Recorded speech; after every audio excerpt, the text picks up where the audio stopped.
Why hello, this is Jared at Subway with a Call of Duty Modern Warfare 3 commentary. This is a free-for-all game where I go 30-1. It was nearly perfect, but as you can see, the intel in the beginning of the game was foretelling my misfortune.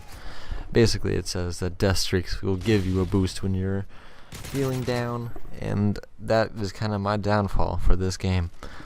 As you can see, I'm using the FAD with the assault package, and basically I was trying to get to my normal position on the map where I kind of locked down the northern area of the map, and completely dominate it as I did in my MOB gameplay I posted the other day. But I kept being caught up by all the enemies around me at this area of the map, so I kind of got stuck here. As you probably can see by the title of this video is going to be about my first experience with the cops, well, my first run-in with them. And how this whole story starts is me and some friends, well, it was me, two girls, and my other friend Spencer. And the girls I'm gonna leave unnamed, but basically it was one boring night and we had nothing to do. So we all piled into my Mustang and basically just decided to drive and do whatever comes to us.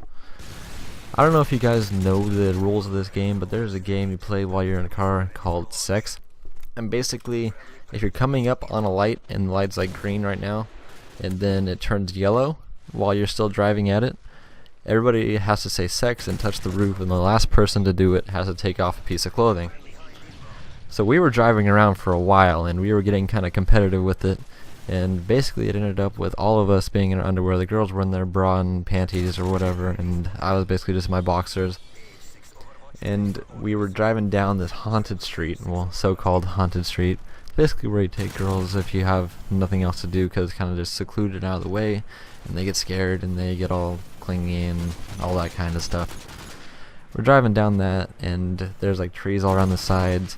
It's pitch black out there. There's these creepy cows that just keep staring at you. There's a bunch of abandoned stuff. There's old boats and all kinds of stuff, like couches and stuff that people dump there, and graffiti all over the ground of nooses and other just creepy stuff. It's it's supposedly a place where the KKK used to meet up and hang people, and since it was such a dense forest and it was so dark around it, nobody would hear the screams of the people that they hung and burned.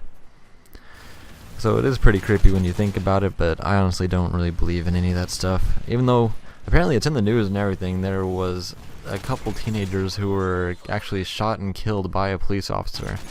The cop, I guess, rolled up on them and flashed his lights, and his actual headlights, he flashed them on and off, and then the kids, he had them get out of the car and he actually just shot him, and he was caught and arrested. Luckily that was not the reason that we ran into the police. So basically, we drove the opposite direction. We left the haunted place because we had already gone through it and seen everything.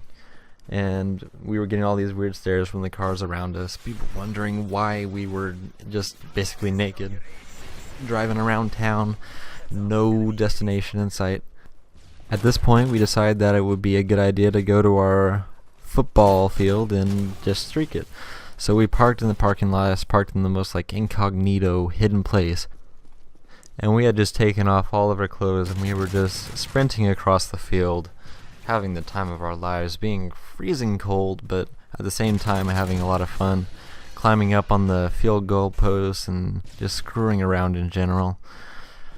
And then headlights came on us and we just basically shit ourselves. We ran to the side, but we knew that they had seen us, so we very reluctantly walked back up, and apparently one of the neighboring houses to the school had complained that we were there, basically. And so they came out and they took record of all of our car and everything, and they would get a hold of us if we had actually caused any damage, but we didn't, of course. So we walked up there, and I'm in my boxers, the girls are in their underwear and everything, and it's completely awkward, and he just greets us with, "Hey, how's it going?" And I'm just like, good, just out here for a walk. And he's like, "You guys alumni?" And my friend cleverly says that yes, we played football and we were reliving some memories. Of course he knew that was kind of just bullshit, but he knew we were just teenagers having fun, so he let us go on our way, luckily. And that was basically the end of our night. I was pretty much done after that, because that freaked me out. I had never actually talked to a cop where I was the one who could be in trouble, especially since it was my car. And it was like 1 in the morning when I was supposed to be at my friend's house, and my parents had no idea what I was doing. Anyways, I hope you guys are having a fantastic day, and make sure you guys stick around to listen to my commentary that I'm uploading tomorrow. I'll see you then. Later.